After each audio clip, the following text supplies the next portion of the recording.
আসসালামু আলাইকুম। বিলাস খামারের পক্ষ থেকে সবাইকে জানাই আন্তরিক শুভেচ্ছা অভিনন্দন। আশা করি সবাই ভালো আছেন। আলহামদুলিল্লাহ আমি ভালো আছি। আজকে ঈদের দ্বিতীয় দিন। তো নিয়মিত যেহেতু আমি অনেক দিন ভিডিও নিয়মিত দিতে পারি নাই, কিছু ভিডিও আগের ভিডিও ওগুলোকেই ছেড়ে দিয়েছে।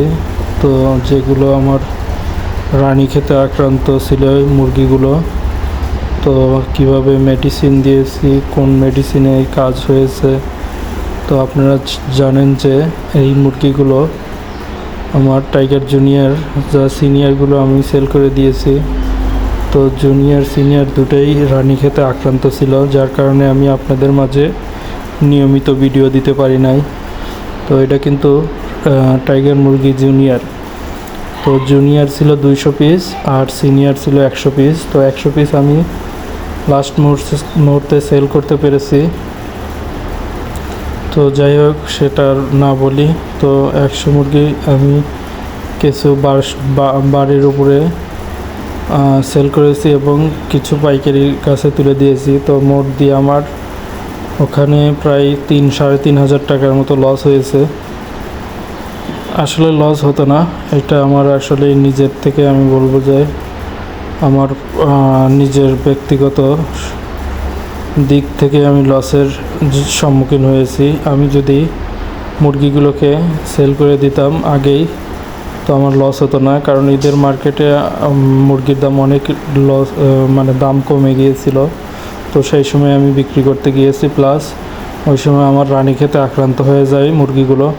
তো সেই সময় আমি আর্জেন্টভাবে বিক্রি করতে গিয়েই আমার দামটা হেরফের হয়ে আমি নিজেই ক্ষতির সম্মুখীন হয়েছি। তো এগুলি জুনিয়র টাইগার মুরগি, যা এগুলো 200 মুরগিকে আক্রান্ত করেছিল। সেখান থেকে আমার প্রায় 40-50টি মুরগি মারা গিয়েছে। তো পরবর্তীতে আমি মেডিসিন দেওয়ার ফলে এই মুরগিগুলো রানীক্ষেতের থেকে রোগ মুক্তি লাভ করে। তো এখন 155 থেকে 60টা আছে। তো মুরগিগুলোর বয়স মোটামুটি 36 দিন হয়ে গেছে। তো সেই অনুযায়ী ওদের গ্রোথটা ভালো হয় নাই। তারপরে বলবো যে যেহেতু একদম ওদের চলে যাওয়ার প্রায় মারাই গিয়েছিল, তো সেখান থেকে ওরা রোগ মুক্তি লাভ করে এখন স্ট্রাগল করতেছে। তো মোটামুটি তারপরে ওদের গড় ওজন প্রায় 550 থেকে 600 গ্রাম আছে। যদিও আমি ওইভাবে মাপি নাই, তবে 2-4টা মুরগি আমি এমনি ওয়েট করছিলাম 2 দিন আগে। তো একটা আছে 650, কোনোটা আছে 400, কোনোটা আছে 300। তো এভারেজ আমি গড় ওজন করে দিয়েছি যে 550 থেকে 600। তো যদিও 35 দিনে 1 কেজি, আমার প্রথমে যে সিনিয়র টাইগার মুরগি ছিল 1 কেজি হয়ে গেছিলো। তো সেই অনুযায়ী 36 দিনে ওদের গড় ওজন 550-600 গ্রাম, খুবই বেমানান। তো তারপরও আমি খুশি যে আমার মুরগিগুলো শেষ পর্যন্ত স্ট্রাগল করে বেঁচে আছে। তো দেখুন, এখন মোটামুটি ওরা পুরোপুরি সুস্থ। এখন ওরা খাবারও খাচ্ছে একদম পুরো দমে। ওদের যে খাবারের যতটুকু ঘাটতি ছিল সেটুকু অনুযায়ী ওরা প্রচুর খাবার খাচ্ছে। তো 150 মুরগিতে প্রায় আমার প্রতিদিন 12 কেজি খাবার যাচ্ছে। তো আপনারা জানাবেন যে আসলে 150 মুরগি, 155-60টা মুরগি প্রতিদিন ওদের খাবার কি পরিমাণ লাগে। তো আমার 12 কেজির মতো যায়। তো আপনাদের কীরকম যায় আমাকে জানাবেন। আর মুরগিগুলোর এখন আমি কেরমিড ডোজ দিয়ে দিয়েছি। তো মোটামুটি লিভার টনিক চলতেছে। 4 দিন চলার পরে ওদের আমি একটা গ্রোথ বৃদ্ধির জন্য একটা ভিটামিন দেবো। তো ভিটামিনটা ওদের শরীরে পড়লে ইনশাল্লাহ 800-900 1 কেজির কাছাকাছি চলে যাবে। তো এই ক্ষেত্রে আমার 45-50 দিন পালন করতে হবে মুরগিটা পুরোপুরি গ্রোথে আনতে। তো তারপরে আপনাদের আমি বলে রাখি আপনারা যদি কেউ আমার টাইগার মুরগি নিতে চান তো আপনারা নিতে পারেন আমার সাথে যোগাযোগ করে। তো আমি বাজারের মূল্যর চেয়ে অন্তত 40 থেকে 50 টাকা আমার কাছ থেকে কমে নিতে পারবেন।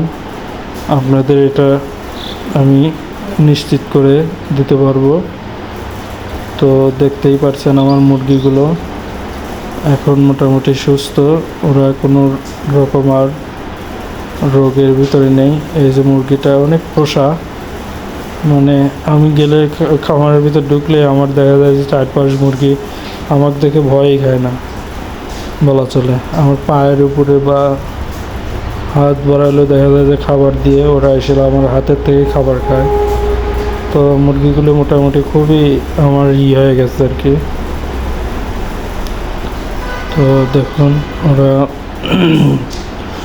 মোটামুটি এদিকে ওদিক ঘিরে রেখেছে, একদম চতুর্দিকে ছড়িয়ে ছিটিয়ে আছে। তো বেশিরভাগ মুরগি আমার হলো লাল কালার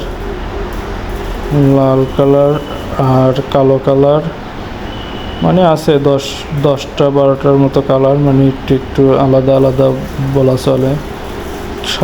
সাদা মুরগি আছে খুব কম, 4টা মনে হয়, আর কালো আছে প্রায় 20টার মতো, 20-25টা, আর কিছু আছে কালা সাদা পটনি। তো মোটামুটি আছে 9-10টা কালার। এর ভিতরে আমি দেখতে পাচ্ছি বেশিরভাগই মোরগই বেশি আছে আমার এই মুরগিগুলোর ভিতরে। তো এগুলো মোটামুটি বড় করলে পরে 5-7 কেজি মানে ওজন করা যাবে। সেক্ষেত্রে ওদেরকে 3-4 মাস পালন করতে হবে। তো আমি এতদিন পালন করব না, 45-50 দিনের ভিতরেই সেল করে দেবো। তো মোটামুটি ওদের এখন আর কোনো রোগের প্রবলেম নেই। রানীক্ষেতের আক্রান্ত যে ছিল সেটা অনেকটা কেটে গেছে, আর কোনো রকম নেই। আর আমি এই যে নতুন এরিয়াতে দিছি, এইটা পুরোটাই আমি নতুন বালু দিয়ে দিয়েছি। ওদের লিটার ব্যবস্থা একদম নতুন দিয়ে দিয়েছি, সম্পূর্ণ একেবারে পরিবর্তন করে তারপরে ওদের পুরো দমে একটু এই এরিয়ার ভিতর ছেড়ে দিয়েছি। তো আসলে আমি যেটা মনে করি যে লিটার ব্যবস্থার কারণেই মুরগি আপনার রোগে আক্রান্ত হয়। এই ক্ষেত্রে মাচালে কিংবা খাঁচায় মুরগি লালন পালন করলে আমি মনে করি যে মেডিসিন খরচ একদমই 0 হয়ে যাবে, আর ভ্যাকসিন দেওয়ারও প্রয়োজন হবে না। কারণ এখানে আপনার রোগ হওয়ার কোনো চান্সই নেই। কারণ ওরা যে প্রধানত রোগের যে মেইন সেটা হলো ওদের বাথরুম, মানে টয়লেটের ওদের যে বিষটা, ওটাই কিন্তু ওরা মানে মুখে নাড়াচাড়া করার ফলে ওদের রোগ জীবাণু ছড়ায়। তো এই জন্য আপনি মাচালে কিংবা খাঁচায় পারলে ওরা কিন্তু যে টয়লেট করে সাথে সাথে নিচে পড়ে যায়। তো এতে করে ওদের কিন্তু রোগ হওয়ার কোনো চান্স নেই, যে ওরা ওই পরবর্তীতে ওদের যে টয়লেটটা ওরা কিন্তু ঠোকর বা কিছুই করতে পারে না। তারপরে আমি বালুতে পালছি মোটামুটি ভালো, কারণ লিটার আমি চেঞ্জ করে দিলেই ভালো, লিটার চেঞ্জ না করলেই প্রবলেম। তো বালুতে পালাতে তুষ কিংবা ওই কাঠের বসে এদের চেয়ে বালুতে পালা ভালো, কারণ বালুতেও অত লিটার নষ্ট হয় না বলা চলে, যতটা না তুষ আর কাঠের বসিতে হয়।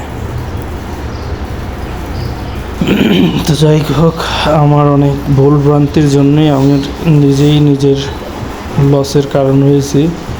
তো আমি মনে করব যে আমার লস না, আমি এখান থেকে অনেকটা শিক্ষা নিয়েছি। কারণ শিক্ষাটা অনেকের মানে খুব সহজে হয় না, যেটা আমি এই প্রবলেমগুলি ফেস করার ফলে আমার অনেকটা শিক্ষা হয়ে গেছে যে কি করলে কি হবে না হবে। তো যাই হোক, এখন আমার মুরগিগুলো সুস্থ আছে, এতে আমি আল্লাহর কাছে অশেষ শুকরিয়া জানাই যে আল্লাহ আমার মুরগিগুলোকে সুস্থ করে দিয়েছে। তো আপনারা দোয়া করবেন আমার মুরগির খামারে যেন আর নতুন করে কোনো প্রবলেমে আমি না পড়ি।